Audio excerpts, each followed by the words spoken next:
It's hello, everyone. We're already having a good time in the green room. Thank you for joining us. We are live on Veronica Torres' channel for Elohim and the Council, and I decided it would just be fun to have a Google Hangout today. So we're going to talk about whatever we feel like talking about, and then later I'll channel Elohim so they can talk about whatever they feel like talking about, because it's a Thursday, so we should have a talk about whatever we feel like talking about day. That's what I decided, so here we are. So, what do you guys want to talk about? I'm going to be just distracted for a second posting this on Facebook, but in the meantime, you guys can tell me what you feel like talking about today. What's been going on?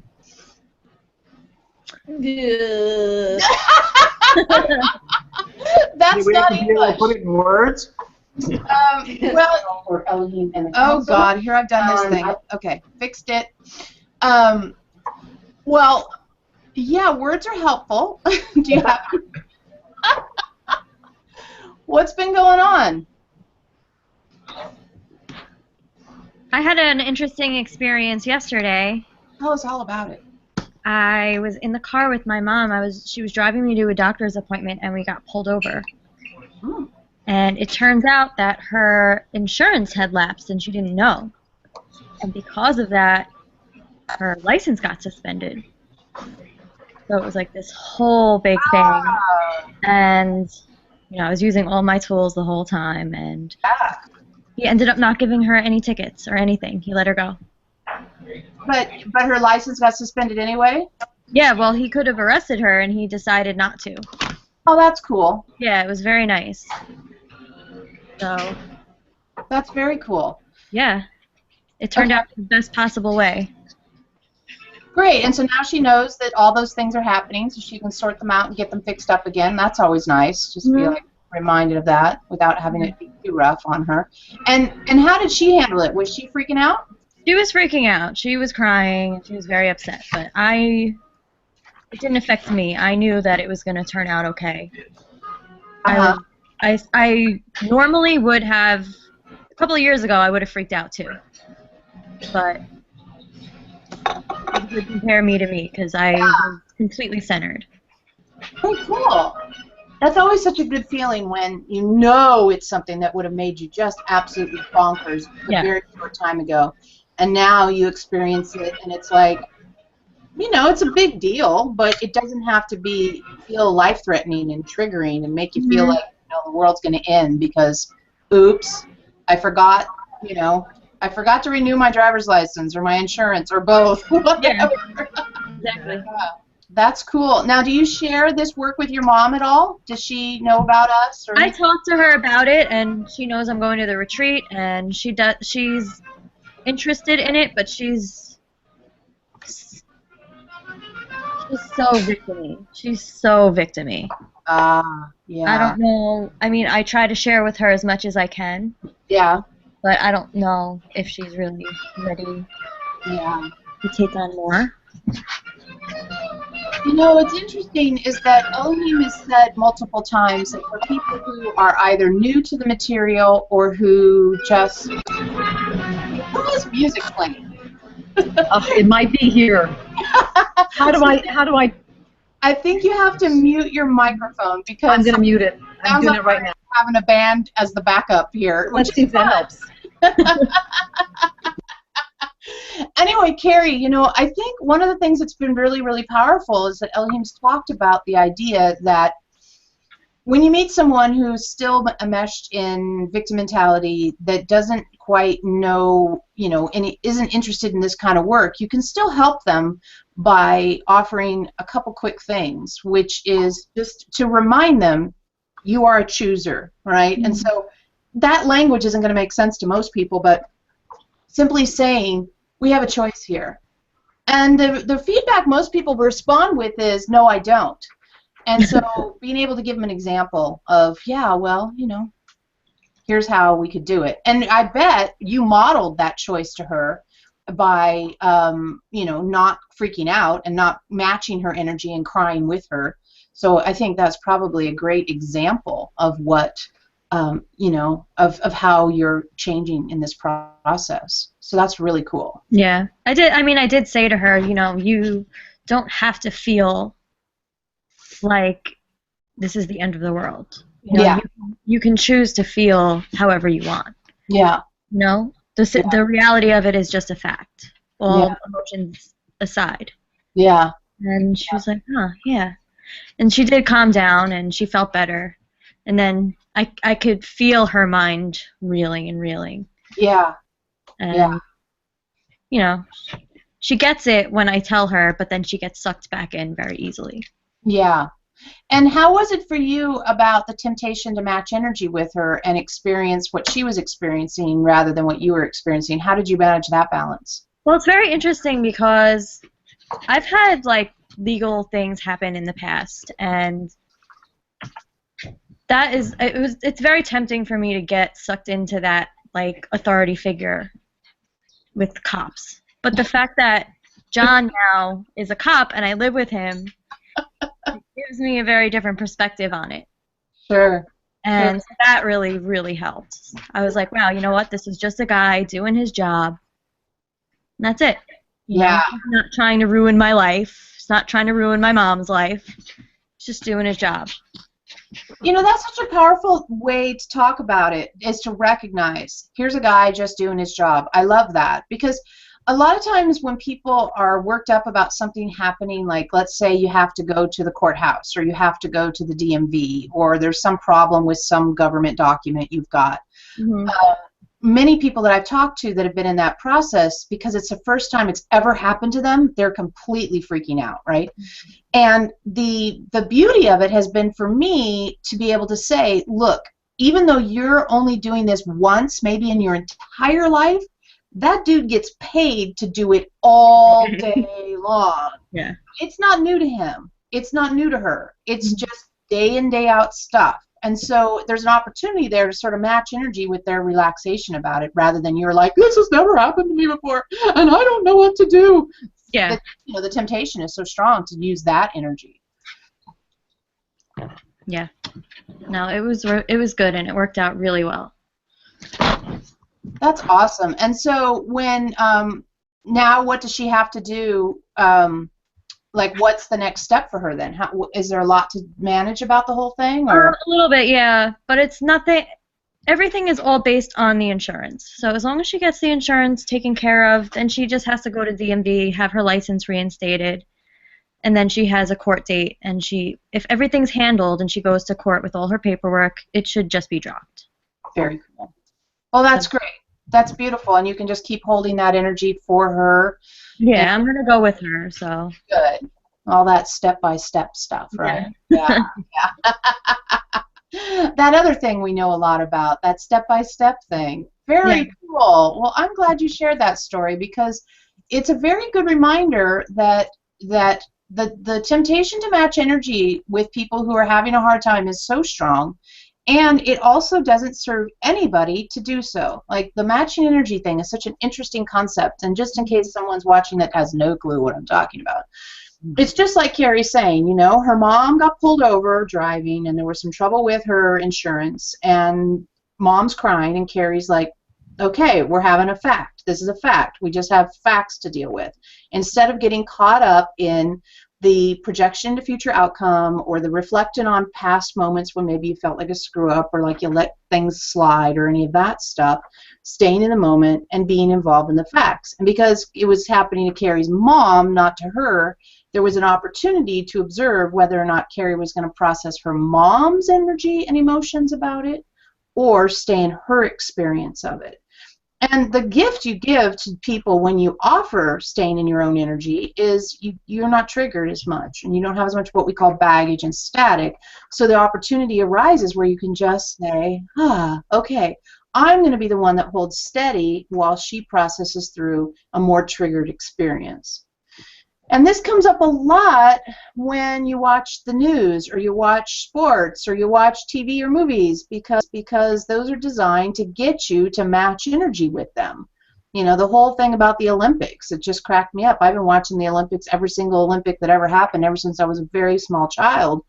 And the last couple times it's come on, I haven't been able to watch because it's just a big, long build up to feel this feeling that we're manufacturing for you or re-emphasizing for you.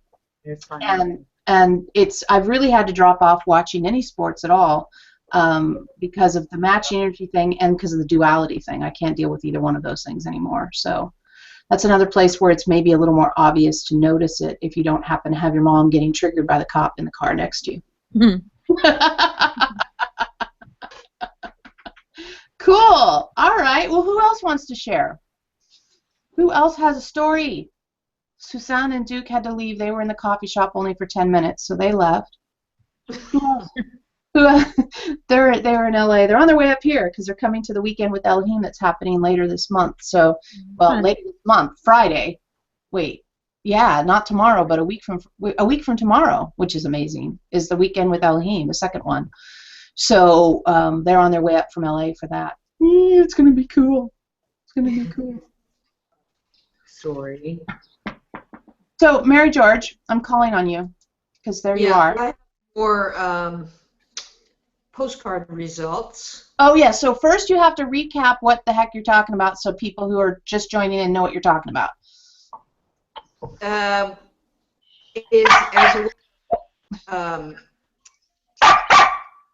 Whose dog is that? That's Lacey? Or is that the... No, it's my okay, goat. it's your dog again, Carrie. All right, go ahead, Mary, now that the dog's not keeping you company. As a way of stimulating business. Wait a minute, how come? Uh-oh. Uh-oh. Uh-oh. Uh-oh. I have to talk? Echo. Yeah, how's that? Not any better. No, what the hell? I think I didn't do this before. I think you... It. Okay, I'm gonna mute you. You're driving me crazy. Okay, I muted you. That wasn't it? Ah, Miche. Hi, Miche. Miche, I think your computer is causing us problems. Uh-oh. So you Okay. need to, if you have the YouTube open and the Google Hangout, that's no good. You can only have one. So I'm gonna mute you. Ah. It was Miche. Okay, so Mary, now you're muted and I don't know how to unmute you. Shit. Mary, you're unmuted. Oh, I shouldn't have muted her. Mary, you must unmute yourself. Okay, how do I unmute Mary? Let's see. Is there like a down arrow at her little postage stamp? Yeah, but once I mute them, they have to unmute themselves because it's like some kind of privacy thing. So I'm gonna text her. We'll let them know. She can hear us, I think. Okay, so definitely Miche is she's got. I think the problem for you is that if you have the YouTube page open and the Google Hangout page open, the sound is spinning between the two. So, Miche, you need to close the YouTube page. Mary, I muted you and I don't know how to unmute you. So, you might have to go out and come back in. I'm sorry, I'm a dork, because I don't know how to unmute. Find the unmute on the iPad. Or she has to unmute herself, because Yeah. I can unmute you, Mary. For us, it's near the top of the screen if you move the mouse. At the top of your screen, Mary, do you see Yeah, if it? you move the mouse, there's a... I didn't mute her. Okay, I'm unmuted. Yay! I'm unmuted. If we did this more than Can you once hear every me? 3 months, we could, yes, we could probably get it right. Okay, Hear me? tell your story, please, my dear. Okay, so as a way to stimulate business, I am sending out postcards, about 30 a day, sending them out without outcome, expecting an outcome, just, trying to reconnect. And I've done this before and it worked really well. My business responded really well. And typical at this time of year, people kind of clam up after Christmas and before taxes, and so work dried up. So I started doing it again. And a few days ago, I started to have results. One of them was I got a call from someone who I had just made out a postcard to, but I hadn't mailed yet. That was pretty funny. Then yesterday, I got a call from a woman who I think she's just possibly in the next batch that I would have sent it to. Very cool. Yeah, because I was on Katie, and her name is also Katie. So either I sent her one or I was just about to send her one, but she hadn't gotten it. Very cool. And I got a call from the daughter of a man who died recently, so to ask me to remove him from the list. And she said that, you know, he liked me and everything. That was kind of weird, but kind of good, so that I know that he's dead, so I can remove him from the list. But it seemed like there was something else, but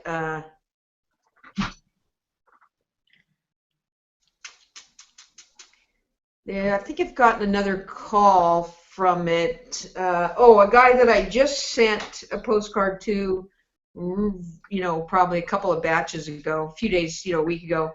He referred me to somebody. Oh, nice. Nice, yeah. That's cool. So it's definitely is a very powerful technique.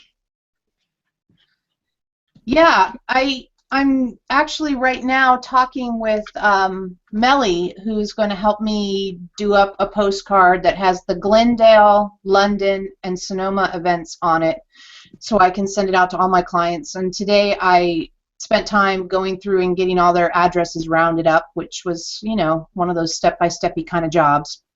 Yeah. But definitely feeling like it's nice to connect with people in a variety of ways, because I think we get a lot of email. I get a lot of email, and sometimes it's just like, ugh. But when I get stuff in the mail, I have a different relationship to it. So I think it's also, plus it's nice. I like to put a little personal note on each card that I send out. I did that last year, and yeah. I'm happy to do it again this year. So got to get the cards made up and printed out, and Vistaprint is so cheap. It's incredible that it's like, wow. That is right. Cheap cards. He agrees. It feels to me like, whoops, it feels to me like a physical card has more surface area than an email.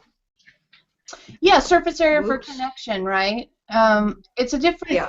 It's a different sort of way to connect with people, more personal, and I think in this day and age, rare. Really, it's kind of rare to get a piece of mail from somebody I actually know. Yeah, doesn't happen very often. I mean, someone will mail me a payment, but funny. Let me. What? Let me show you one of my postcards. Oh yeah, show us your card. There you go. So this is the side that I put an address on, you know, here in the stamp. And when one of the clients that got one, he said, oh, well, you might consider moving around some of your information, because I almost couldn't make out the phone number because the post office had one of those bars across there, and it was kind of smudged and everything. And I picked it up, and I went,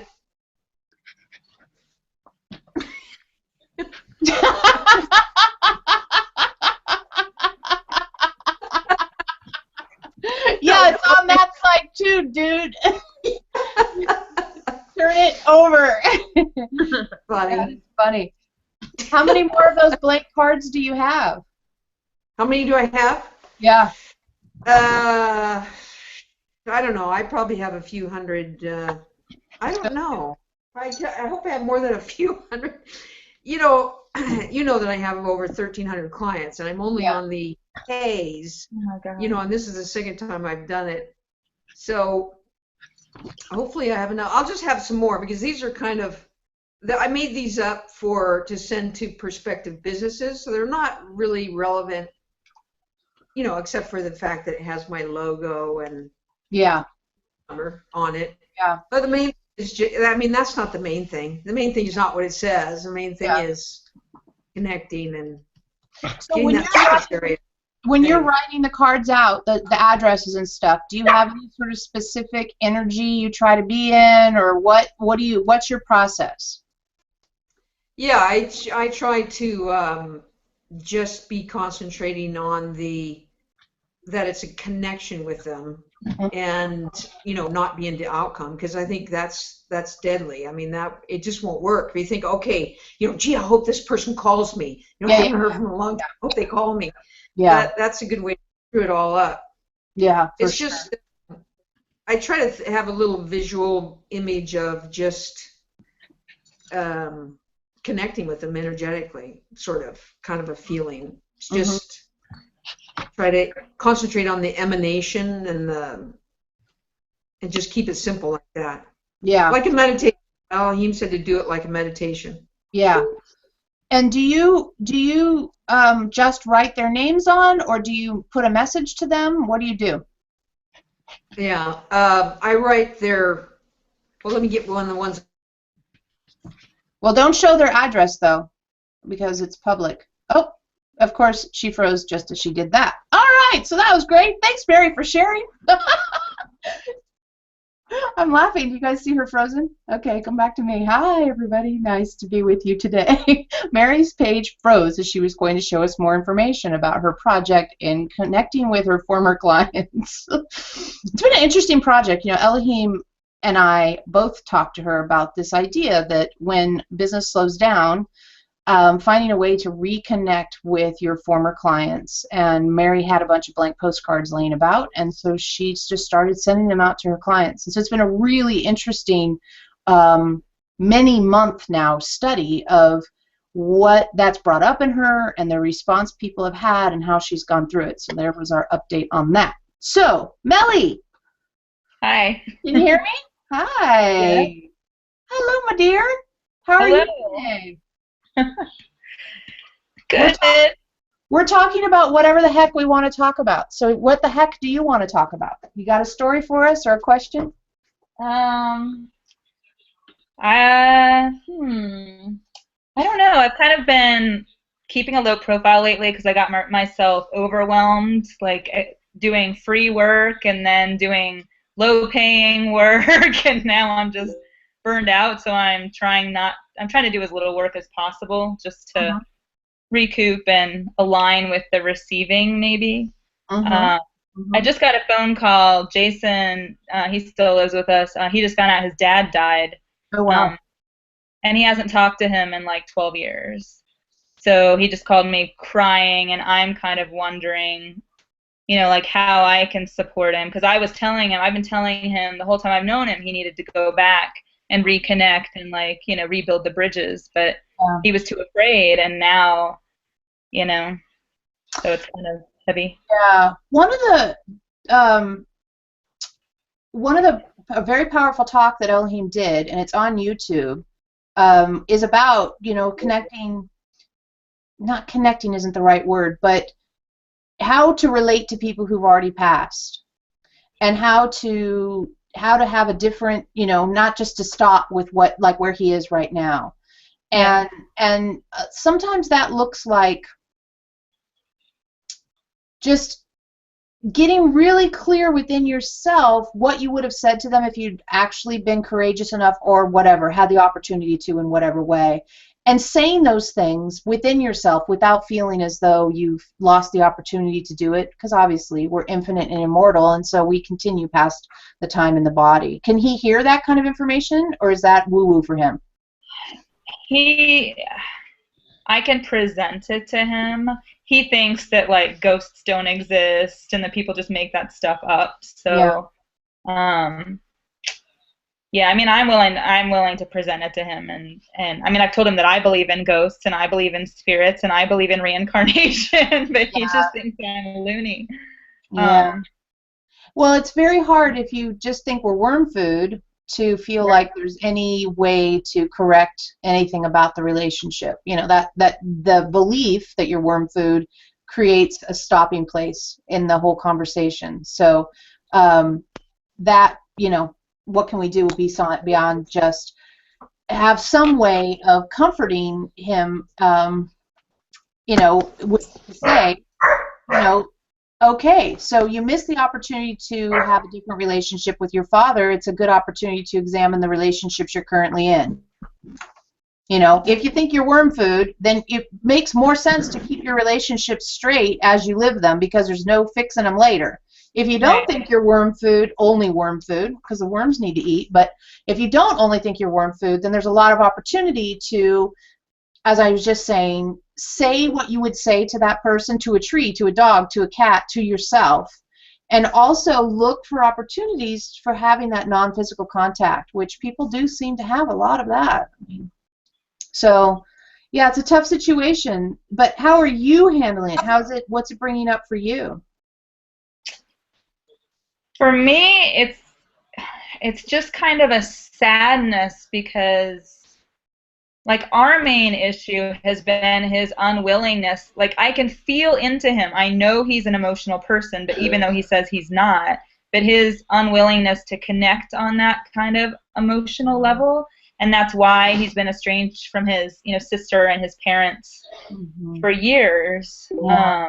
Because he's unwilling, and even he talks about his family all the time. He tells wonderful stories. He loves them. He's proud of them. But I'm like, you need to go visit, and he won't go, you know? And what can you do? But just kind of, it's sad. It's sad to me. Yeah. A little bit, it brings up in me the relationship I have with my mother, because she was out here visiting a week ago. Yeah. And it's just, our relationship only goes to a certain level, because in her mind, even though she says she's proud of me, and I'm sure on some level she is, I'm still like the black sheep weirdo who went across the country with no money and has been struggling, and it's my fault I'm in this situation, you know? And so there's only, we can get along and we can talk about certain things, but it makes me wonder, you know, how to bridge those gaps. I mean, I'm not afraid that she doesn't know that I love her, but we just can't get beyond the level we're at. And this brings up a really interesting topic. I was having a little Facebook chat with someone the other day who is in a relationship that they value, but there's a lot of challenges. And I felt like part of what the problem, well, not problem, but part of what was going on was that there was this idea that the relationship had to be there at all costs, you know?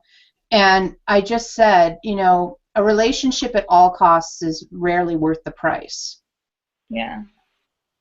And that's been my personal experience. And I think that, so who's getting like 5,000 Facebook messages? It's not me.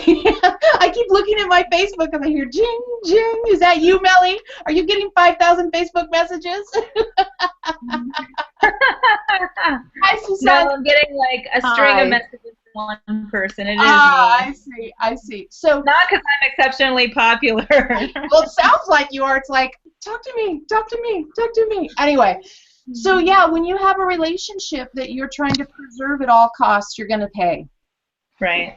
You know, and that's just the bottom line. And one of the most difficult things I've found is to say, but I think it's absolutely essential, is to say what you want to experience, but not have to have, it must be a specific person that you experience it with. So like we were talking to Mary earlier, clearly we all want to pay our bills, so we all want clients for self-employed people, or hours if you're a employee type person. But having this idea that the client that I need has to be her or him, and again, like the boyfriend or girlfriend I need has to be her or him, I think sets a person up for sadness. Now, here's the tricky bit. When they're related to you, you know, the mothering relationship I want it from the woman that I came out of her vagina. Well, you know what? Eesh. If you limit yourself like that, you're going to be limited by it. you know, and sometimes it's just true that parents, siblings, daughters, sons are not in the same wavelength, on the same wavelength as you, and to demand or expect or require for your happiness that that person fulfill a specific kind of role in your life, I've only seen that bring sadness. What I have seen be really powerful is when you look at that person and you say, what's the fact of our relationship? And you relate about that. Like, where can we relate in a good way? Like you said, there are certain things that you can really relate with your mom, and there's other things where she gives you a head trip. Okay, well, keep the topics on the ones where you can relate to, and then find people, which I know you have. This is kind of doing a general talk here, and I'm not really telling you what, talking to you a year and a half ago version. This is Melly over there version. You know, find people in your life that can give you those relationships even if you're not biologically related. That I've seen work extremely well. And then you're not putting so much pressure on those biological relationships to be something that they're not quite capable of being. And often those biological relationships can transform more easily when you take the pressure off. Yeah. That's what I've seen work. Is it hard? Yeah, because sometimes you say, she's my mommy, I want her to mommy me. And it's like, okay, she's your mommy, but she didn't got mommy in her. Not for the way you want to live, right? That can be one of the ways it goes. I've seen it be that way, you know, a lot. And a lot of people have had a lot of pain. And it happens the same way, you know, when people are in relationships, romantic relationships. They have a real desire that that person fulfill the needs they have right now, or you don't love me. You know, one of the most famous things that's going on is literally people's having this attitude that sounds something very similar to, if he really loved me, he would know what I want. You should read, if you loved me, you could read my mind thing, which would be great, because then we'd learn more about telepathy. But guess what? That don't work either. Mm-hmm. And I was out playing with the kids the other day, my cello teacher's kids. I was babysitting, and we were playing the bubble game. And the bubble game is, I bought this kit on Amazon with this to make these giant bubbles. They're amazing. They're so big. And the bubble game, when you play it with them, not how I play it, because I like to see how long they last, the bubbles, right? I want them to float to Napa. Okay, but these kids, as soon as the bubble's formed, you pop it, and then you scream, I popped it! It's like, okay, this is how the 3-year-old plays the game. I didn't know that. So, you know, we did this 85 times, because that seems to be a repetition thing, seems to be what kids like to do. And so, you know, the 5-year-old makes the bubble and the 3-year-old pops it, and everyone says, I popped it, and then we start again. And after doing this 80 times, one time the 5-year-old made the bubble, the 3-year-old popped it, and she got mad at him for popping the bubble. And I had to say, look, you can't change the rules and get mad at him for not knowing. And I thought, wow, this happens with 3-year-olds, not just 50-year-olds. So we got to watch when we all, and I know I've done it, expect that someone knows what we're thinking, feeling, and or reads our mind, or they don't care about us. You wouldn't have done that if you really cared about me, because you would have known it bugged me. Well, hello. Use your words. Set boundaries before you're pissed off. I mean, I think that's one of Elohim's best tools is, you know, set your boundaries before you're angry. Seems obvious in hindsight, but boy, it took me about 4 decades to figure out how to do it. So, Millie, I hope that helps. Yeah. You know, when you're walking around your house. Are you taking? Yeah, I forgot I was making pasta. You're like, yeah, what's that smell? That would be the kitchen. That's funny. That's funny. All right, so who else has a story or wants to talk about a subject today? Who's that? Was that you, Mary? Or was that Lacey? Who said me? My kid. Oh, that was your kid? Hey, kid. Okay, Hi. Mary, you're showing the children's dress, by the way, into the public people. Dorothy.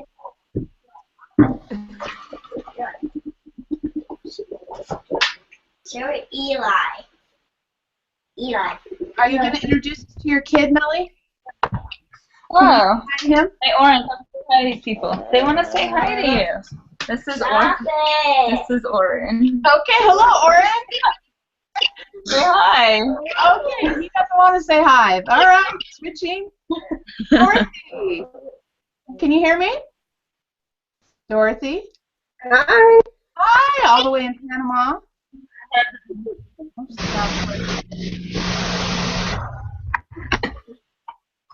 Oh, sheer. I think I froze now. Okay, trying to switch to. Okay, Melly, you need to mute yourself because now you're noisy in the kitchen. Can you mute yourself? So Dorothy? Oh, up here. At the top. At the top there, thank you. I'm trying to say hi to Dorothy. She's all the way in Panama. Hi. I'm There's here. Hi.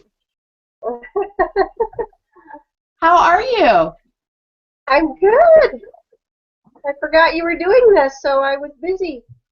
We kind of are just doing this random thing because the first week of the month I have this gap in my schedule and I just felt like I wanted to hang out with you guys. So I decided to say I'm going to hang out with you.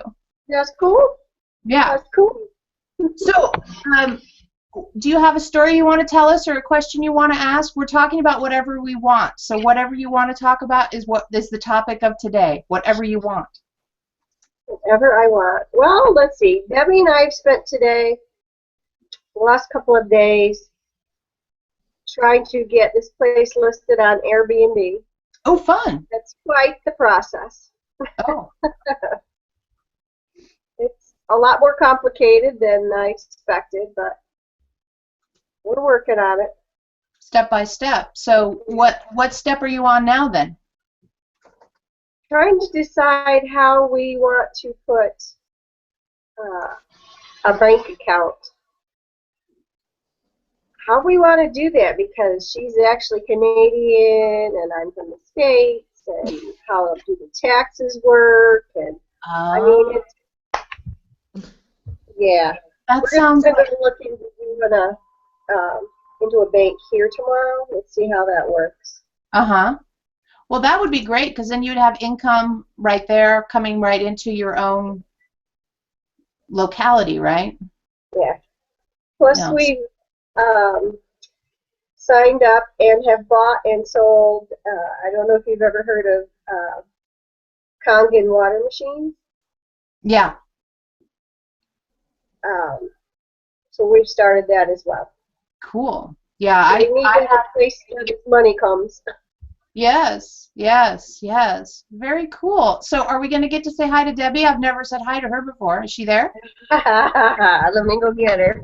Okay.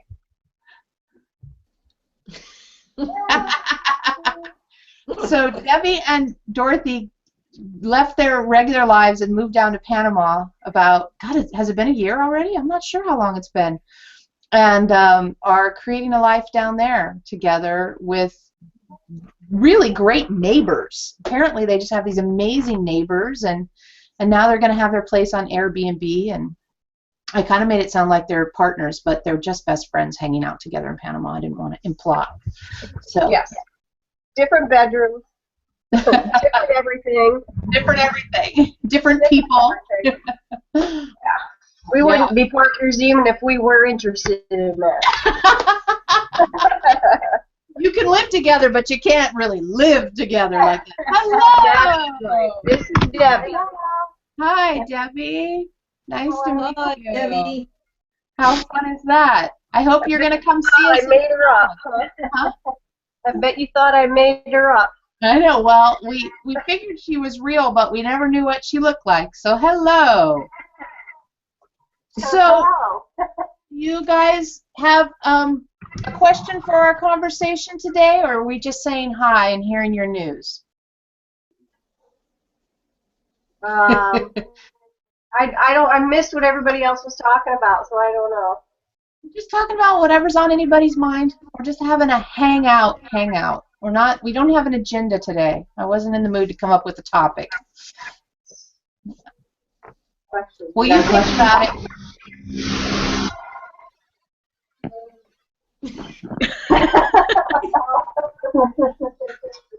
Whose sound was that?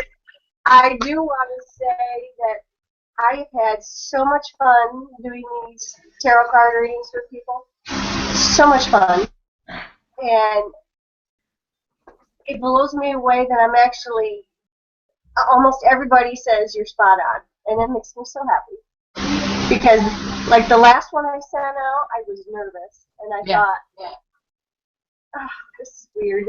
I don't know. And she came back and said I nailed every bit of it. So it's so fun. It feels so good to do stuff like that. I'm so glad too. You know, what Dorothy's referring to is that we've, for the last month, today's actually the last day, for the last month we've been doing a fundraiser to help people earn money to come to our retreat in October that we have every year here in Sonoma, California. And Dorothy's been offering a variety of things, but the thing that's been so popular is the one-card draw with the Wolf Song deck. And I don't know how many of those have you done, about 16 of them, something like that? I've done 13. 13! Plus one Celtic cross. Ah, that's right, that's right. So that's been really fun, and all the feedback I've gotten about it has been fabulous. So everyone said they really liked theirs, even people you don't know. Have told me, because I know them, that they've really enjoyed your reading. So I'm glad that worked out and that you got some money toward your retreat and got to have some fun, and who knows where it'll branch off to. Yeah. Yeah. Debbie tells me I should put that on eBay. Why not?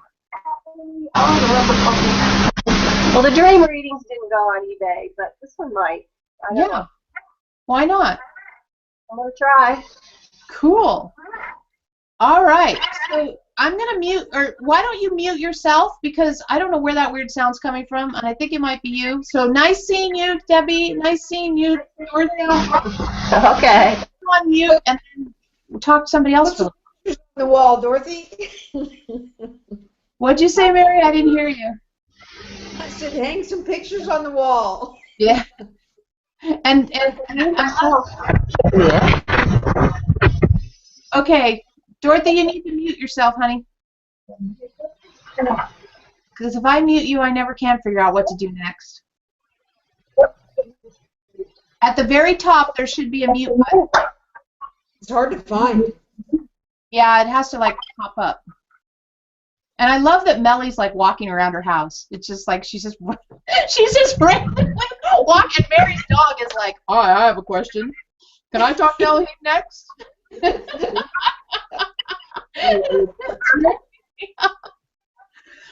Okay, so I'm just going to leave it on Lacey because it's making me happy. Oh, thank you, Dorothy. That made that sound go away. What can we expect all the way down in Panama, after all? That's a long ways for the internet to go. Okay, so although we could just stare at Lacey for an hour because she's looking so cute tonight with her ears sticking out like Yoda. Look at her. She's got her Yoda ears on hard tonight. Woohoo! Yoda ears. Okay. Who else has a story to share? Who else has a story to share or a question to ask? Most of you guys are on mute, which is great because the extraneous noise makes it really hard. But if you have one, you can unmute yourself and chime in. Yeah. Oh, I'm not sure about. Oh, that's Richard. Okay. I'm not sure of a specific. We've just sort of been having disruption left, right, and center. Y'all may not know Jennifer. This is Jennifer. Hi, Jennifer. She recently escaped from Houston so that, well, she felt like she needed to escape. And I was the person that had some space that wasn't Houston. And we're old friends. We're really good, close friends. And but yeah, disruption in routines, and there's another dog in the house, and so there's both the dogs are like not right, and so talk about disruption, and it's been a real thing for me with what is true now, and also the empathy versus matching energy for both of us, I'm sure, because I've had plenty of my moments too. You know, I lose it still. I was reassured. I still lose it. Come on, several times a day. But I know what to do now.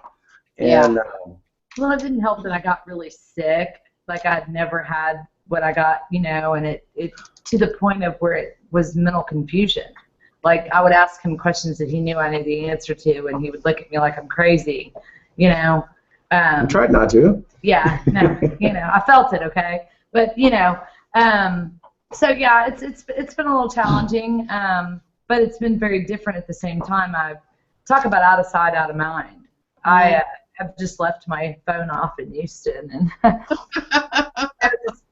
you know, screw having the ringer off and checking the phone. I didn't even look at it at all yesterday. I'm just, because I know that I'm matching energy when I'm talking to them still, and I'm being triggered because I'm not completely well. I'm not over the hump of getting my feet underneath me here. And I realize that. I'm aware of that. And you've helped me realize that. I could not have got my stuff in my car and drove from Houston, Texas to Phoenix, Arizona without talking to you, my dear. So I appreciate that. I really do. Well, you did some intense, big work in that time that we worked together, so I may have helped, but you did it. Well, thank you very much. It was really, really powerful. Even though I'm having some disruption and I'm, you know, issues are coming up because, you know, with the level I was working, and I'm just not doing anything, you know, just barely doing the minimal, not feeling well, I'm still okay with that. I still know that, you know, this different is so much better. This uncertainty is so much better than my familiar suffering that I was in. God, I just love that. This uncertainty is so much better than my familiar sufferings. That's like, man, we should just like make t-shirts. Well, I'm blowing people's mind with, what are you doing? When are you coming home? Are you getting a job? I don't know. I don't know. I don't know. Yeah. Don't know. I'm here. What? You know, I did a healing on a lady since I've been here, and I've only been here not even 3 weeks, and I haven't done that in years. And that was interesting because that's the very first time I ever felt somebody else's energy. I can feel it, physically feel it in my hand. People have told me they've felt it before, but that was interesting. Wow, hair everywhere. Yes, it's spring. The shedding has begun. I wanted to show my cat, but she doesn't like to be held, so that was about the longest it happens, and she left me. Well, I'm so happy to hear that, Jen. You know, it's one of those things where you made that choice where you said, I am going to set aside all the habits that I have been living. I'm going to set aside all the fake certainty I've been clinging to, and I'm going to set out, literally set out in your car, and feel into uncertainty being not danger. Rather, it's an opportunity, it's a place of creativity, it's the only place new stuff's ever going to come from, and I'm unwilling to hold on to the side of the swimming pool and expect my life to change. I got to swim to have my life change, right? Yeah, beautiful, super strong. And I just wanted to say that what Jen and I are talking about is she did a private session series with Elohim, which meant that she had 15-minute sessions. Was it every other week? I think it was every other week. Maybe it was every week for a while. I don't remember. But Elohim and I offer this opportunity where people can work with Elohim every other week or every week. And they do so much in 15 minutes. It's unbelievable. And it gives you an opportunity to work with them over time on a subject, on an issue, on a concern. And it's really powerful when you feel super stuck. Especially they're good when people are like, I have this project that just won't move, or I have this problem that just won't move. They're really good on keeping you on track, give you a little bit of homework, you go and you do it, and or not homework as much as something to focus on, something to keep at the forefront of your mind, the thing that's going to, if that breaks free, the next level of the opportunity to transform, it's going to come. So that's what we're talking about. It was cool. Yeah, it's amazing what they can do in 15 minutes. But I just want to applaud the boundary setting. It's one of the things we talked about. And she got herself a Arizona phone number and hasn't given it but to about 3 people. And she still has her Houston number, or the numbers that everybody's got, and checks it now and again. But, you know, she said earlier today, she said, okay, I'm going to check my phone. Could you sit right here? And I was like, yeah, I'll be happy to. Give me moral support, please. And that, to me, that was a big deal at the beginning, and I don't know, maybe it's a guy thing in part, but being able to ask for help when you need it. Mm-hmm. That's one I've had to learn a little harder, I guess. But so private session tomorrow. Just matter of fact, talk about both of us. Can't wait. You know, and it's interesting how like, I mean, I've had people say to me, Veronica, I got a letter from the government and I'm afraid to open it by myself. Can I sit with you while I open it? Or I've got an email that I'm afraid to read. Can I be with you when I read it? Sometimes it's not so much needing to fix it for someone or make it go away as much as just give that, like we were talking about at the very beginning of this talk, a non-triggered template for them to hold on to. Because if you pick the wrong person to be there when you get the letter from the IRS, it can turn into, you know, woo! Instead of it being, okay, that's scary, but let's look at it factually. What does it mean? What step are we on? Step by step. And you know, it's not my trigger, so it's easier for me to stand in the what's the step we're on here? What's the facts that are being revealed here? And I think we can offer that to each other. And if you don't go into service mentality, that's the thing, right? If you go into service mentality, someone says, Veronica, I'm so scared. And then I go, oh, I have to fix it. Well, you know, forget it. May as well just start over with somebody else. If instead you can say, you're scared, I'll sit with you and do my level best to not be triggered in the moment, to not match energy with your emanation of trigger, and to help you hold on to what's really going on. And you know, when someone asks for help, especially as a dude, Richard, you probably know this, there's often a strong temptation to solve the problem so she stops being upset, or make it go away so nobody's upset, you know, and that's often what women don't want right away. Typically, I found in myself and other women that I work with, what they want is to get it out of their mouths, to talk about it until they've got it out. And once it's out, then they want to talk about solutions. So I think for guys, the hard part is holding still while women are just needing to do the talking part, and then knowing when to offer action. And the instinct or social training is to, oh, well, I know how to fix that. Yeah. And yeah, no, that's not it. And because I find if I can just keep people talking, like the, what is it they call it, compassionate listening, you're helping them empty their heart. That if you can just keep them going, that they find the answer all by themselves, and then they thank me for it. Yeah. And you're like, all I did was keep you talking. I was over here daydreaming. I don't know what are you talking about? Yeah. So you have to pay attention, but really powerful demonstration that the answer's inside all along. You just got to get it's like they're throwing the, and I do it too. We do it both ways. Like throwing the baggage out for a minute, just throwing it out in the middle of the room by saying it, and then you go, oh wow, I can do this, and so I think there's a lot of power in that, trying to the empathy versus, how was it Elohim said it, empathy versus matching energy.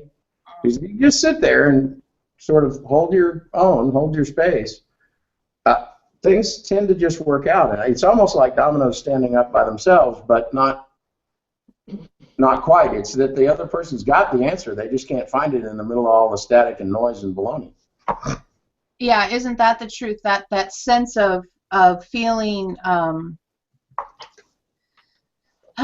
just that feeling of the body system being overloaded is how I experience it. I feel overloaded by the trigger, and companioning me in that is not taking my trigger away from me. That's not good companioning. Good companioning is listening until I shut up, and then helping me see what facts are available and what steps we can take on those facts.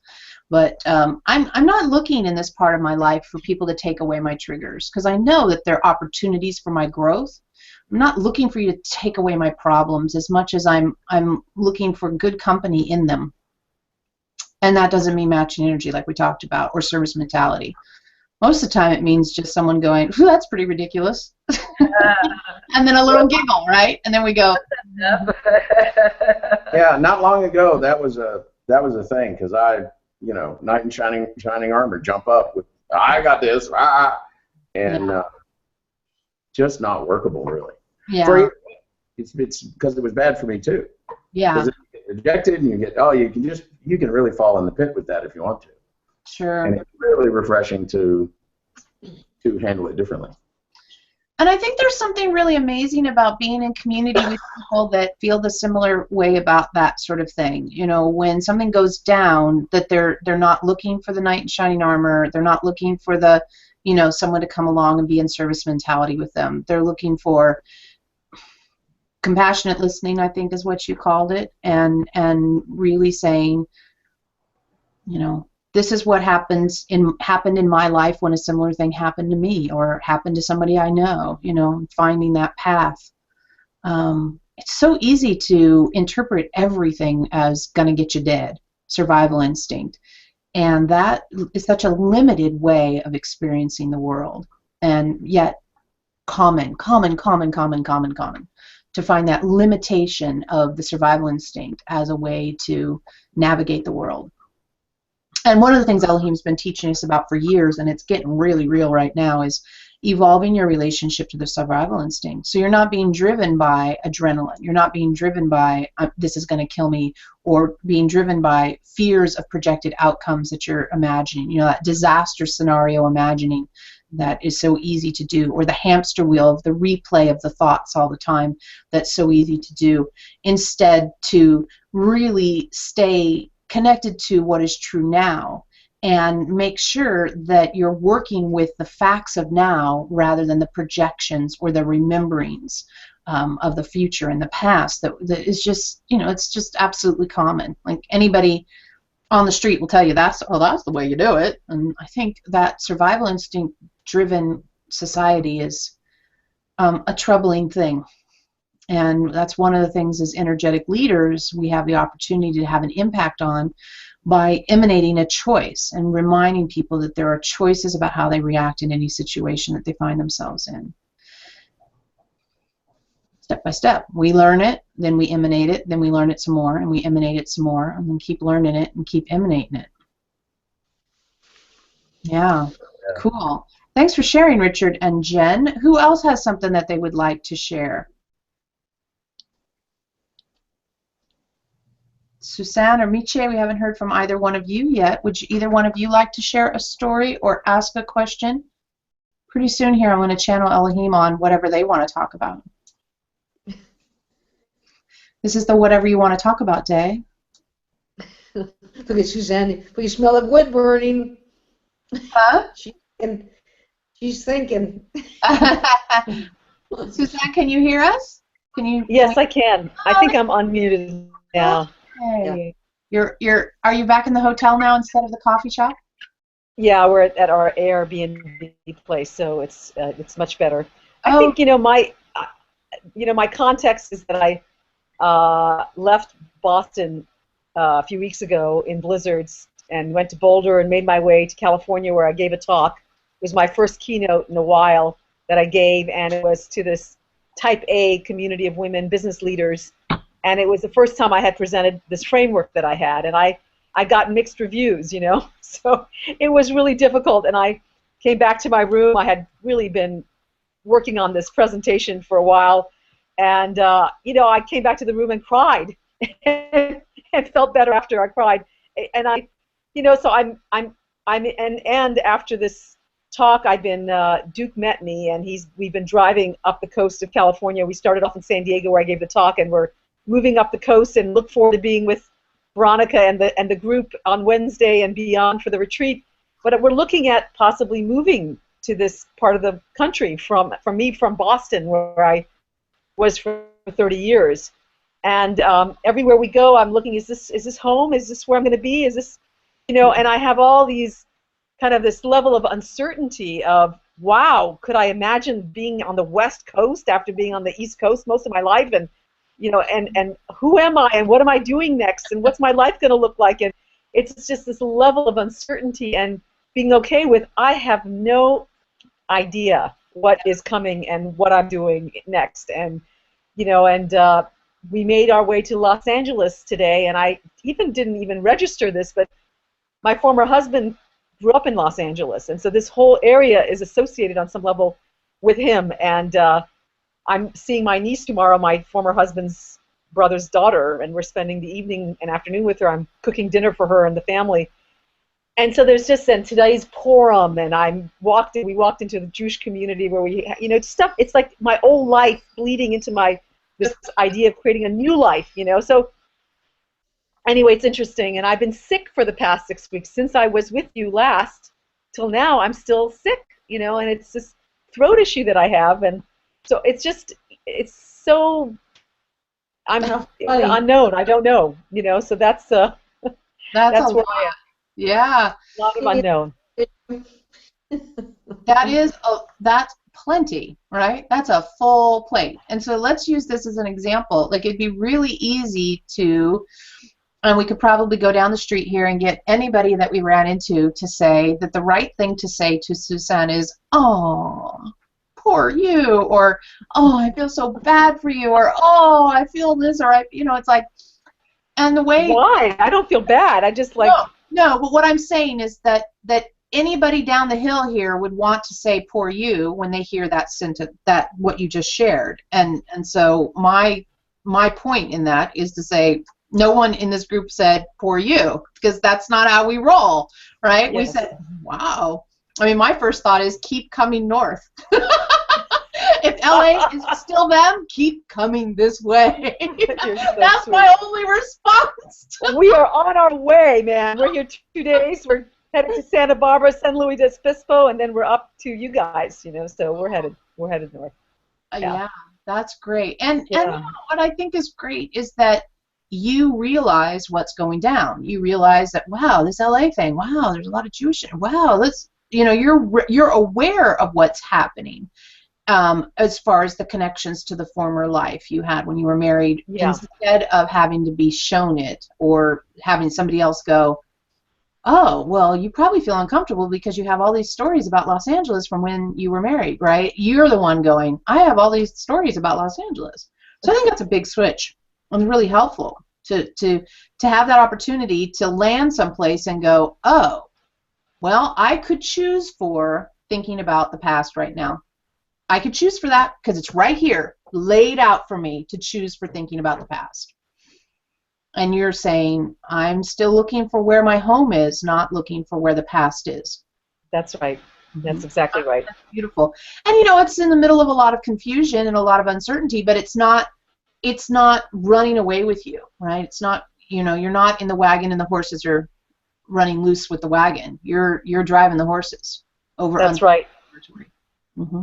Yeah, and even with my work, you know, it's exciting. There's a part of me going, well, you know, I wasn't as polished as I'd like to be, but you know what? I did pretty well considering it was my first time, and I'm going to do better. And I have even ideas, and you know, and there's a book idea now, and you know, so I'm actually engaged and know kind of what's the challenge up ahead and how the opportunity for me to expand in that, and it's good. It's all good.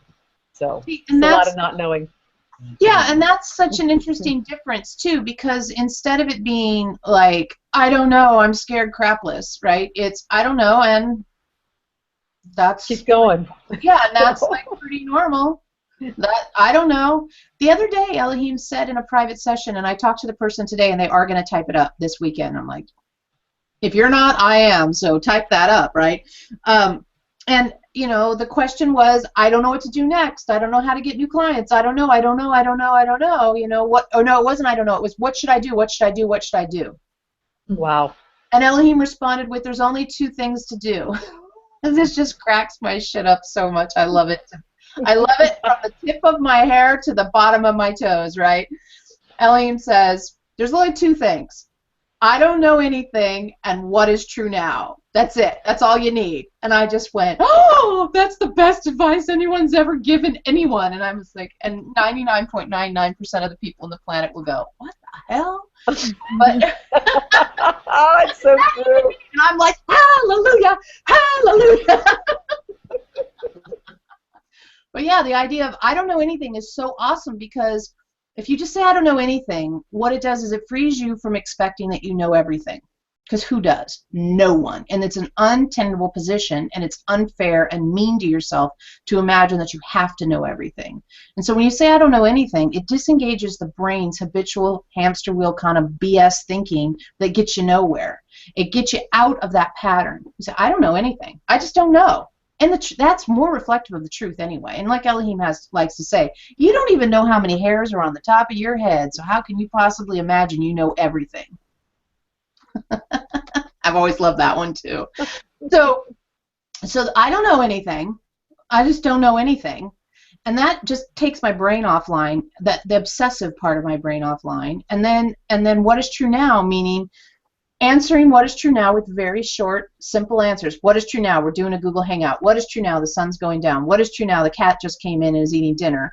These very simple answers, no matter what's going on, that have the beautiful result of bringing me into my body, bringing me into this now moment, taking me away from outcome, taking me away from thinking about the past, and giving me an opportunity and the best shot possible of having a non-triggered experience of this moment. And when I have, what's true now, meaning, oh, Mindy, you got to mute yourself, honey. Short, simple answers. What is true now? We're doing a Google Hangout. What is true now? The sun's going down. What is true now? The cat just came in and is eating dinner. These very simple answers, no matter. I just thought it was great to hear that again. So let it play for a second. But I muted you, Mindy, because you have the Google Hangout and the Yahoo group or the Yahoo page, YouTube page open at the same time, and that's making the sound do weird things. So back to the thought I had is the what is true now brings me into the moment, takes me out of the past and the future temptation, allows me to be actually in my body, which is a really nice place to be when trying to get insight. And then there's an empty space there for new ideas. And then also what happens for me when I do that what is true now process is I say what is true now, and I get back into my body, and I'm not in the past and the future, and I'm not in worry. And then I just kind of glance around the house, and something will rise up that will feel juicy. Either an idea, or I'll notice a note I've written to myself, or I'll see something and I think, oh yeah, that's what the juicy thing is now. Now the other thing I've been doing that's been amazing is recognizing that there's this temptation to constriction. So I get to a point where something is working. Money's coming in, clients are booking, things are selling, whatever. And there's a temptation to constrict around that. And it's literally a physical thing that I'm noticing. And the way I'm imagining it in my mind's eye is like my hand starts to come into this sort of claw shape. It's like I can feel it going. And it wants to hold on to that, oh, okay, it's going to work kind of thing, right? And so what I found is extremely helpful for me is when I feel that constriction start to just imagine my hand just opening softly. And also, I have been, for a long time now, having trouble with my left hip, which was me using my body to set boundaries instead of my words to set boundaries, which is a whole other topic. And as I've been doing this constriction relaxation thing, I haven't had any hip trouble for days and days and days now. And even today when I was out in town, when it usually really flares up, I just kept reminding myself of the opportunity to see places to not fall into that constriction pattern. So that's been the other piece of that. So I don't know, what is true now, where am I feeling constriction, and then relax that constriction. Even if it's just a mental thing where I just imagine my hand opening, I've found that's working amazingly well. Yes. So that's what I'm doing, and it's working, and I'm loving it. It's a whole different way of navigating the world for me. Thank you. Yeah, and I'm happy because then my hip doesn't hurt, which makes it a lot easier to actually think. Because, pain makes it difficult to concentrate. Yeah. I'm not good at concentrating when I've got a lot of pain to deal with. So that's been I just think that's the 1, 2, 3 for me. Big time. So I love what Jen said earlier, how did she say it? This uncertainty is so much better than my familiar suffering. Yes, yes, exactly. Like that's it in a nutshell right there. That is it in a nutshell. So I think that's the place that I'm in personally, and there's this interesting feeling because it's when I let go of that constriction and I look for what's fascinating to me and I explore that and do whatever that offers me. that isn't actually engaging the do-to-get machine, right, of the world that everyone out there would love you to do. Like, oh, how will you ever get another client if you don't do this? And it's like, well, what I'm gonna do, my do-to-get, is simply to relax that constriction, and the get is to discover something I'm fascinated about. And shutting down that but you should be's of the hamster wheel mind, that's the I don't know anything piece. So they kind of do a little circle sometimes. I don't know anything. What is true now? Relax the constriction. The temptation to need to know comes. I don't know anything. What is true now? It's like a triangle. Sounds perfect. This is my triangle I'm doing. Yeah, it's working. It's working really in a really fascinating way for me. Mm-hmm. Cool. So who else has something they want to talk about? I'm trying to figure out who. Mindy's pitch dark. Mindy, you're pitch dark. I think she went away. Is she gone? I muted her. Stepped out. I'm back. Oh, she's back. Okay, cool. Oh, you're not making that crazy sound anymore. How are you, Mindy? I was listening to you. You were exactly correct. Oh, good. It's nice to have a clue that we know just a bit about how to work this thing. We just don't do it often enough to have it down pat. Can you mute me again? I don't see the option. Mute me so I can eat. Well, I wanted to say hello to you first, but now I'll mute you so you can eat. I'm glad you joined us, sweetie. Here you go. You're going on mute. I have the power. I have the power. So, if anybody else has something that they want to share, Veronica. Oh, Dorothy. Hi. I'm like, who is that? Hi, Dorothy. Let's see, what's today? Thursday? Today? Sunday? Thursday. Mm-hmm. Saturday, my husband called me. I have not talked to him since my birthday, so the middle of January. Wow, okay. And he's kind of not even in my thoughts anymore. Oh. And when he calls, usually he has my granddaughter with him, and she chats with me. So I was expecting to find Kaya when I answered the Skype call, and it was him. And then I was kind of like, oh, it's you.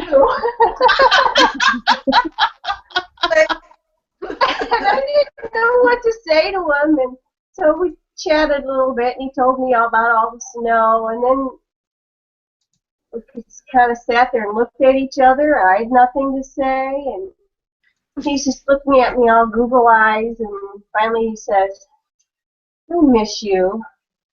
Aww. And before he left, he said, I love you. And I don't feel like that anymore. So it's really hard for me to come up with a way to communicate with him. I mean, I love the man he is, but I don't love him in the way he wants me to love him. So I'm like, I say I love you. Does that encourage him to feel like there's more? So, yeah. I would say it doesn't discourage him, right? So, right. I don't know what it does for him, but I would imagine it does not discourage him. I just say thank you on that. Mary says just say thank you. Just say thank you. Yeah, that, I think you have to, I shouldn't say have to. I think my advice would be that you're straightforward with him and consistent in your message. Straightforward and consistent. So it's like, he says I love you, and you say, it's very sweet of you to say that, and I just need to remind you that my feelings for you are not what they used to be. I'll always care about you, but I'm not in love with you anymore. Something like that, and you just have to be on message, right? It's like a marketing campaign. We're on message with our marketing campaign, because you guys are going to share your lives with each other forever because you have children together and grandchildren. But you got to set I don't want to hurt him. I feel like saying those kinds of things is painful for him. Of course it's going to be painful for him because it's changed, but I think it's unfair to string him along with any sort of encouragement that he might be hearing, you say you love him still like you used to love him. I think that's unkind. You know, it's correct perhaps not to want to hurt him, but I think it's more important not to be unkind to him. And if he gets hurt by your truth, you can't control that, just like you couldn't control his behavior up until this point, or you wouldn't be living where you're living, you'd be living with him still. Right? So, so finding that place within you where your affection for him is expressed in your clarity, rather than your affection for him is expressed in telling him a little bit of a story so as to hopefully not hurt his feelings. I really literally did not know what to say. I don't know if I actually said it back. I didn't know what to say. Yeah. And you know, that's an answer too. I don't know what to say is an answer. Yeah. You know, that's a legitimate answer to that. That's a legitimate response. He says I love you and you're like, I don't know what to say right now. And then perhaps that starts a conversation where he says, why? And you said, because I don't feel that way about you anymore. I want you to know I don't feel that way about you anymore. It gives you a minute to, you know, I don't know, just like we were just talking about. I don't know is a legitimate answer. I don't know what to say. I don't know what to do. I'm not sure right now. That confuses me. It confuses me to hear you say that. All those are legitimate responses, right? Yeah. Yes. There was a guy that I dated a few years ago, and he got it in his idea. He texted me out of the blue, and there was a little bit, somehow, because I texted him back, he thought perhaps there was some room there for a relationship, and I was not open to that. And it was very hard for me to say, look, I think you've got the wrong idea here. I'm not available and I'm not interested, you know. And it was a hard thing to do, but his reply was, thank you very much for having clear boundaries. Cool. And then after that, we were able to like have lunch together, and we can have text exchange now because now we both know where it's coming from. And the part of our relationship that is enjoyable to each of us is the part that we have, rather than, oh, maybe this is building into something, which, you know, I didn't have any, you know, I'm not available. I'm in a different relationship. So, and he knew that, but didn't, you know, there was just a little cross wires there. So. Well, to be perfectly honest, I know there's a little piece of me that's using him for a lifeline. Using him for a what? A lifeline. Sure. And, you know, it's great that you can say that out loud and know that about yourself. And that I think is a completely understandable stance. And that also needs to include the fact that you're not in love with him. Yeah. It's not to say that he can't still be a lifeline to you because you've had such shared history. You know, that doesn't mean that takes away that possibility. You have kids together, you have grandkids together, you've had a life together for a lot of years. That doesn't mean he wouldn't still be a lifeline, but it's, I think, unkind to imagine that you have to let him say I love you and have that I love you thing going on as a lifeline. Okay, got it. Yeah. Thank you. You're welcome. All right, so let's talk to Elohim, since I think everybody's had a chance to say what they wanted to say already, and I'm getting a little tired. So if we talk to Elohim, then I can say goodnight, and that'll be that. Sound good? Yep. I have no idea what we're going to talk to Elohim about, Mary, so keep your microphone unmuted like you have it so you can talk, so that when they go, hey, oh. I love when the dogs bark as like exclamation points to what we're talking about. I think that's awesome. All right, I'm just checking. I'm just going to real quick post on Facebook that we're going to do some. Carrie. I think that's Dorothy. Oh. Is that Dorothy? I think it was Carrie. I think, yeah, because she's the only one that doesn't have a mute on her. I can see the muting thing happening. Oh. Okay, so I guess I'll just bring in Elohim and we'll see what the heck they have to say. Does that sound good to everybody? I mean, I don't know what to do, so I guess That's what we're going to do right now. And it's on Facebook, so that's taken care of. Cool. Okay. It's been fun, everybody. Thanks. I was just feeling a little bit like I've been alone at the house too much. And I was like, I'm going to spend some time with my friends. And that's what we did. So yay us. Cool. All right. Let me get Elohim. Grocery shopping? Huh? Yes, I did my grocery shopping. I even bought a broom. I've been needing a broom for a while, and I remembered and bought my broom. So I feel very proud of myself. Nice. Yeah. Should I do a little commercial? Let's do just one little quick commercial. So if you want to hang out with all these cool people and do cool conversations like this on a regular basis, well, you join our community at Elohim.com. That's ELOHEIM.com. And you can come to one of our events that we've got on the schedule this year. We're going to be in Glendale, California, and also go to Disneyland on the 6th and 7th of June, the first weekend of June, whatever that is. Then we're going to London in August, and we will do 5 channeling sessions. Right. And then we're going to be in our 4th annual retreat here in Sonoma, California in October. And those are all 2015 dates. And if you're interested in any of those, go to the website, Elohim.com, and learn more. We'd love to have you join us. Yeah? Cool. Because every once in a while, we just need to hang out together and have some good times. All right. Do I need to do anything else? I don't think so. Okay, I'm going to get Elohim.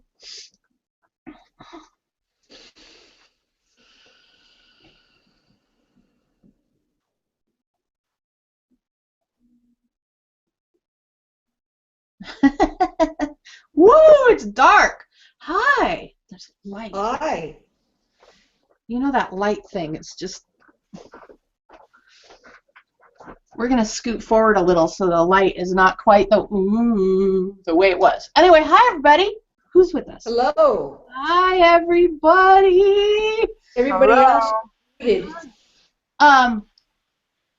So apparently we can talk about whatever the heck we want to talk about, because it's the whatever the heck you want to talk about day. That's fun. Not like we ever do anything other than that, but it's fun anyway. So, yeah. Who's that? Okay. So anyway, right now, what we want to talk about is the energies that we see cooking along here. And we've been doing a lot of work lately on the idea of level 7. And if you don't know what the heck we're talking about, go to the website and learn. So the idea of level 7 right now is it's all me. And so the exploration of all the different ways the idea of it's all me shows up is what you guys are in right now. And it's all me is a big topic. It's a big topic. Now, on your Facebook group, you've been talking a lot about things that people in the past might have chalked up to coincidence, or might have said, oh, that was kind of neat, that happened that way, right? I was thinking about that, and then, I was thinking about her, and then she called me right then, stuff like that. And we're really happy that Veronica said, let's elevate our awareness of these things, because that has always been present. You've always had these coincidence kind of things going on, but when you relate to them in the truth that they are a reflection of it's all me, and they're a reflection of the fact that you're aware that you are terraforming the world using your essence, as we've been discussing in previous sessions, what happens is you get the opportunity to feel into what it's like, and you love it. It's juicy, it's fun, it makes you giggle, it makes you happy. So it's a great way to see how your creations, to use an older word, or your manifestations, or your emanations, or however you like to say it, we're having fun calling it your terraforming, how your terraforming delights you. We have these opportunities to explore triggers. We have these opportunities to explore baggage and static. We may as well have the opportunities to be delighted, enjoyed as well. Right? Right. So make sure that as you notice your terraforming in all forms, that you're noticing it, that you're interacting with it, that you're sharing it, talking about it, it's getting cataloged in you in some way.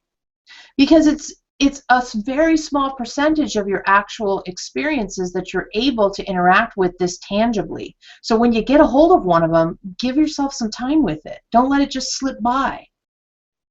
Because as you look around your world, it's not all that easy to find places where you can really experience the it's all me thing all the time. So when you do, use it, grab it, hold it, work with it deeply. That's our main advice to you. Also, the opportunity here of It's All Me and the opportunity of exploring level 7 and its companion level, level 8, Watch It Move, is to give you the sense here, the sense of the greatness of your being.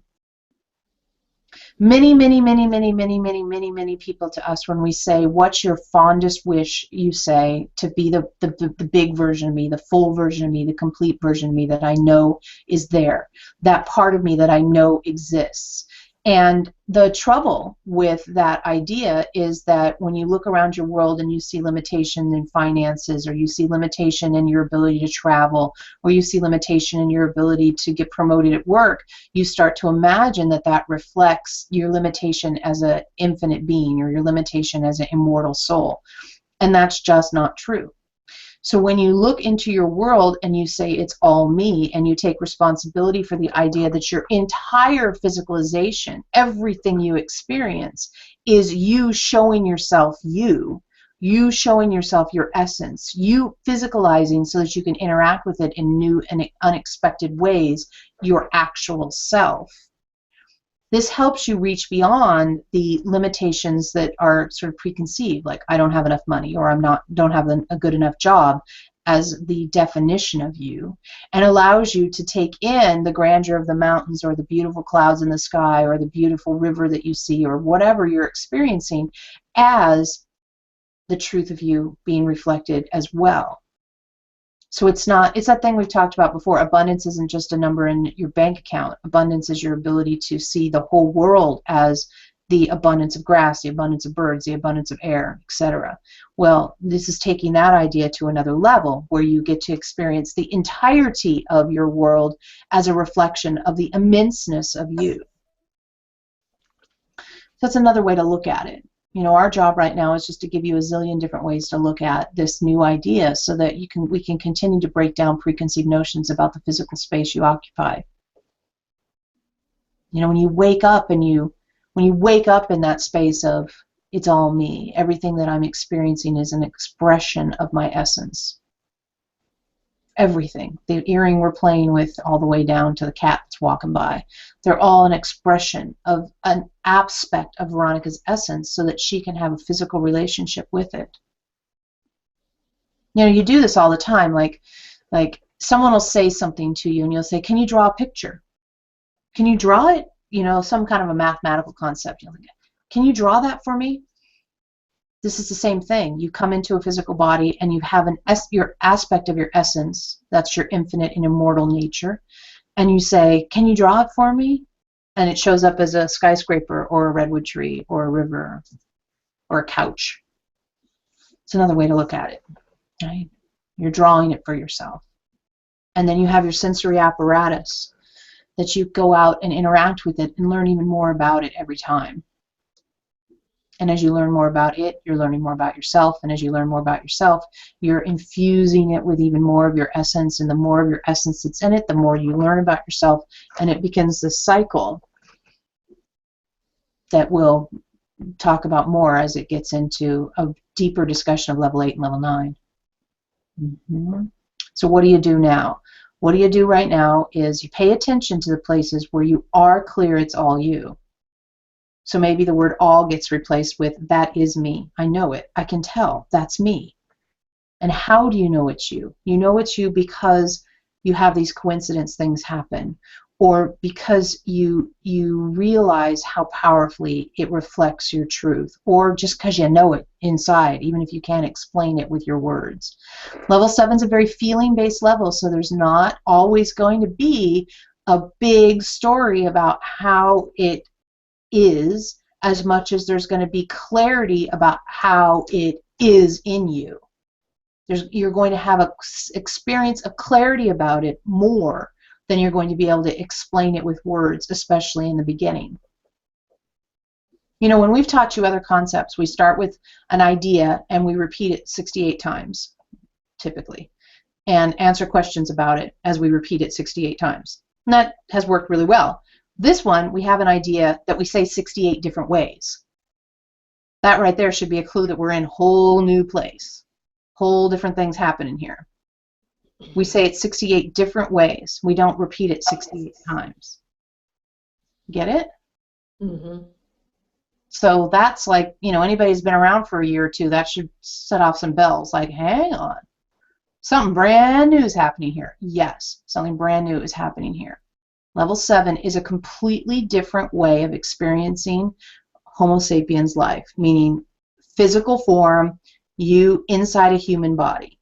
Completely new way of interacting with that fact. The fact is you are occupying a human form on a planet called Earth right now. You're in density, duality, and free will. Those are facts. And a level 7 stance on those facts generates a completely new experience of that set of facts. So much so that the way those facts actually act in the world is now going to be different. Which, you know, we're getting to. But we really need more, and we're talking to Veronica and to you guys about this, we really need more of the waking up in an awareness of it's all me. And it may be difficult to do that with every object. So start cataloging a few that you really can experience as is all you, or a few experiences that you really feel you completely infuse with your essence. And for Veronica, and it seems like for the rest of you that we've seen on the Facebook, these coincident thing, what you've previously labeled coincidence, are the place where you really can feel deeply. That I know that's got the feeling, it's got the it makes sense to my brain, and it comes together in a way that I can see something unusual occurred there. Hopefully we'll get a few more of those going here in the next couple months. We've got 2 weekend events coming up, so that'll give us plenty of time to ping you guys and break loose some stuff. We like playing with this earring. We want Veronica to wear these more often. Okay, so, oh, hello. Can you see the cat? The cat has come to say hello. We can't see her. This one. Oh, Redwood. No. Yep, that's Redwood. Mm-hmm. Yeah. Yeah, well, what do you want? Daisy. Yeah? There you go. Want to say hi? She always makes the grumpiest face when we put her on the camera. Doesn't matter if it's us or Veronica. She's like, I'm here, but I don't want to be put on show. Yes. So that's a bunch of what we are doing. What do you think about all that? Anybody got anything to say? I think that may explain that feeling of it's all me. Remember the time I had a profound experience with abundance on a mountaintop in a park? I'm thinking that maybe that feeling was, you know, a feeling of it's all me, everything I was looking at, that really expansive feeling. Yeah. So sorry. No, go ahead. We were just going to agree with you. Yeah. The other thing is when I'm laying in bed and the dog behind me starts barking, the barking dog, I think, oh, look at that. That's me. I'm barking at myself. And what do you learn when the dog next door barks at you now? And you think of it in the terms of it's all me. What does that do for you? Well, I just think that this is as far as I've gotten. I think that in some way I just realize or know or whatever that somehow it's me. I mean, that's me creating that. And most of the time it'll quiet down almost immediately. Yeah. And so the idea here is to get away from the word creating, right? So it's not you creating it, because then it makes it sound like it's something you whipped up in your kitchen, you know, or went out into the shop and hammered and nailed something together, right? And so, you're slightly changing I can see it. Yeah, it's part of me. Yeah, so that's me. I'm barking. Yes. Yeah. Yeah. Yeah. It's different, right? Yeah, it is different. Yeah. That's the step up from, like, say, level 4 to level 6 is instead of I created that, why would I have created that? All right? Ugh, that's even level 3. Into that is me. I am that.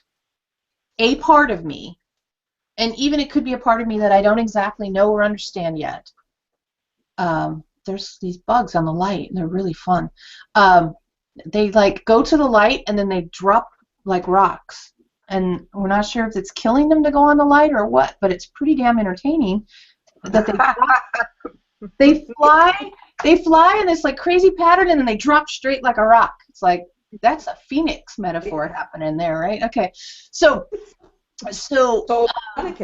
yeah, so when you say, you know, I created it, it's over there, but when you say that is me, there's a different, I've got to stop looking at the light. There is there is a different sort of thing happening when you say it is me, right? And then the temptation is to say it is me. Why is it me? Why would I be doing that? Especially if it's something annoying like a dog barking and keeping you awake or something. So you got to be really careful that why isn't necessarily the best recourse here. What it is that is me expressing a portion of my essence that I may or may not have a lot of familiarity with. And how can I interact with my essence in this way? And see, of course, that cuts out the whole victim thing too, right?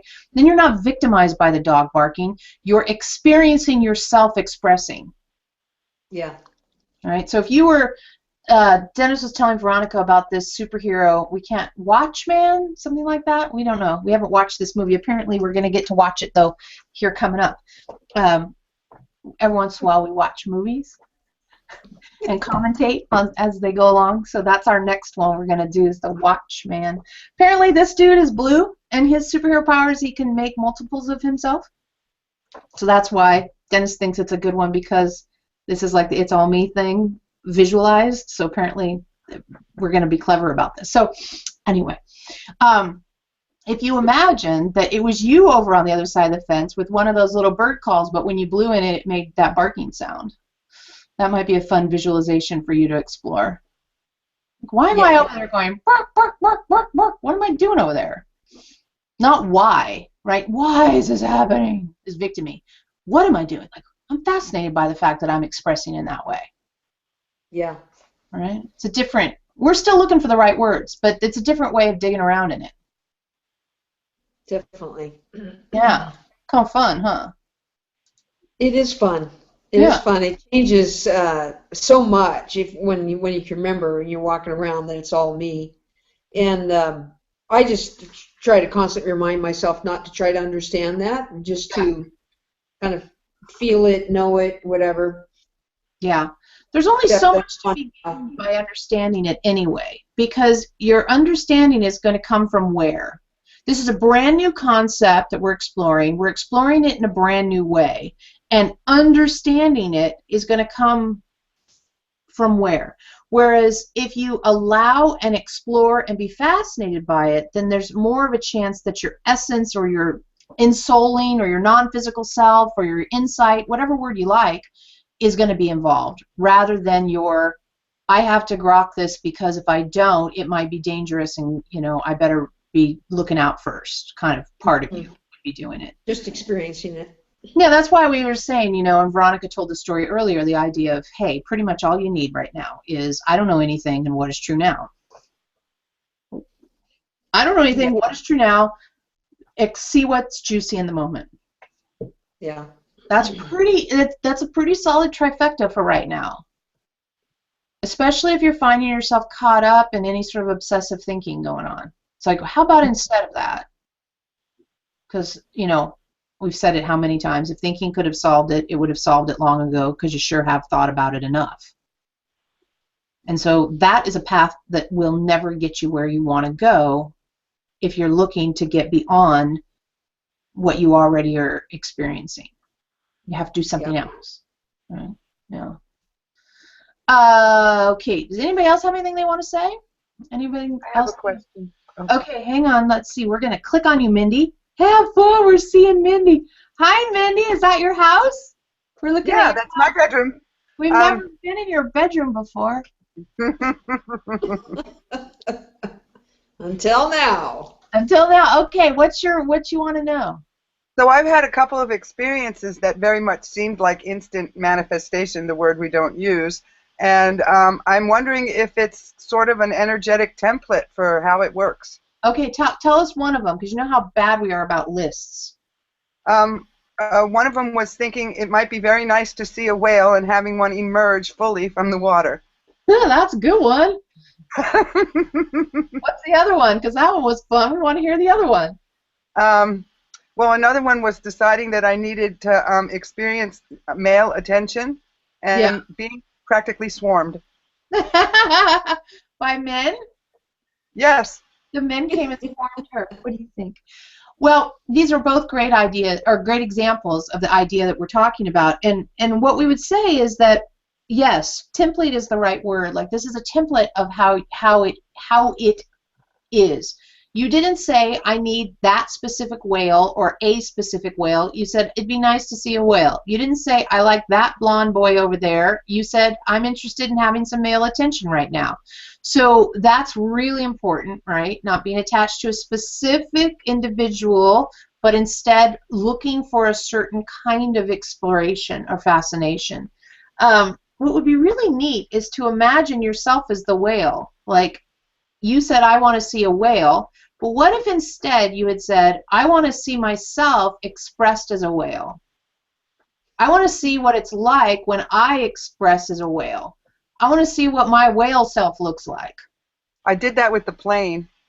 With the plane. Okay, tell that story. Yes, and myself as the plane enjoyed carting folks about.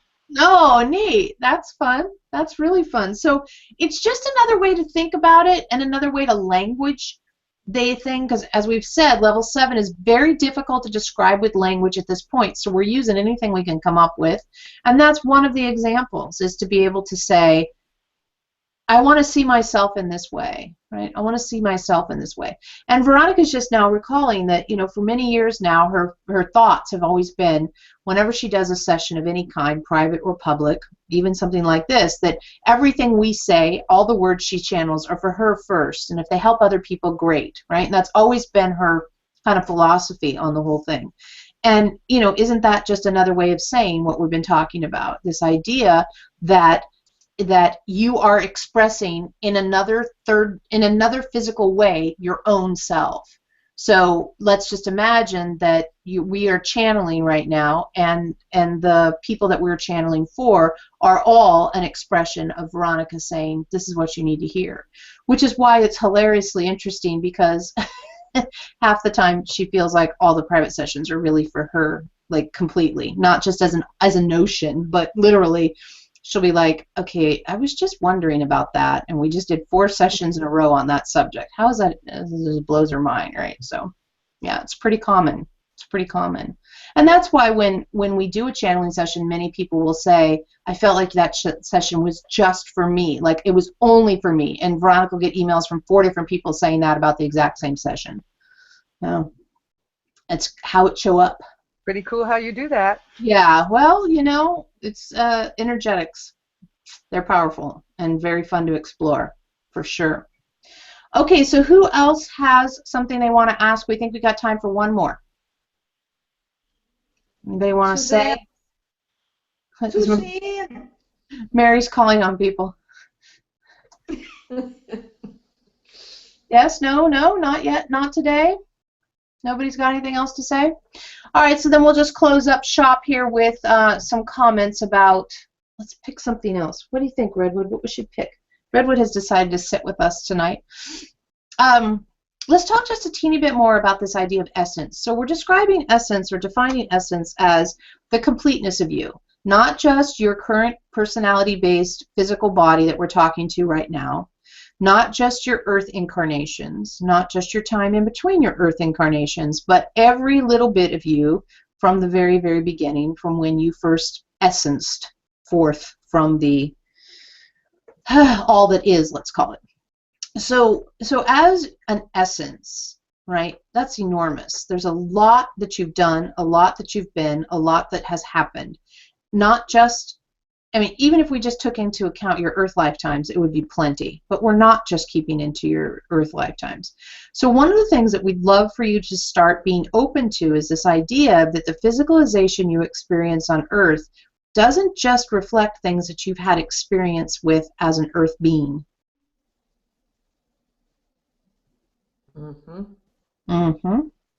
So all y'all out there who have always wished that we would talk about extra woo-woo stuff, that's about as close as we ever get to super woo-woo. But the truth is that the more you open to not having it have to be the way you've always had it, preconceived notions, driven by fear, driven by adrenaline, you know, the world's out to get me, I'm a victim of everything, that sort of stuff. Authority figures are the bomb and I'm not, all that stuff. The more Earth can become literally the playground to be terraformed by your essence, and it doesn't have to configure exclusively to the things that you previously encountered on your planet.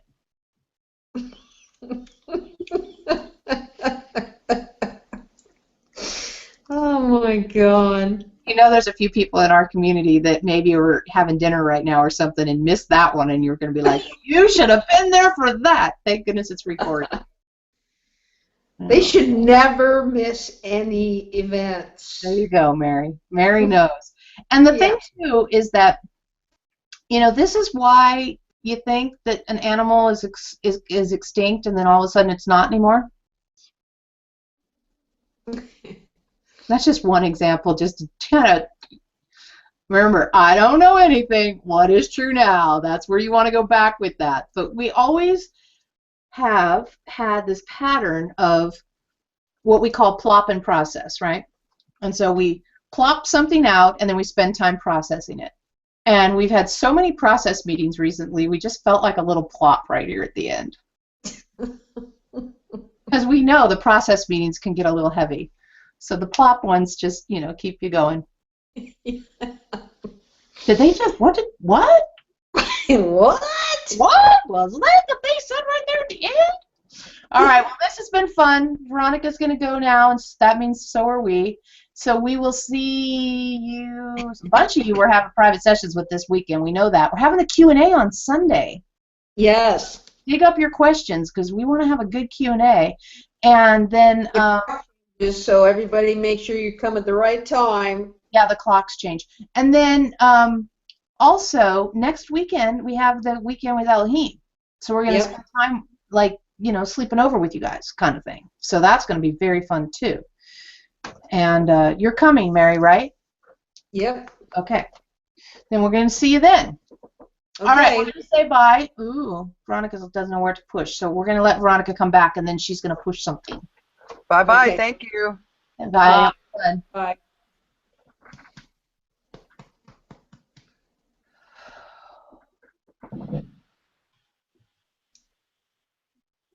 Ooh, that was long. Was it long? Yeah. All right, well, I'm going to say bye to the... I think you guys won't go goodbye, but you might. But I'm going to turn off the YouTube part. So if we say goodbye, I'm going to say thanks for joining us, and if we don't, we can still talk a minute. So hang on, let's see what happens.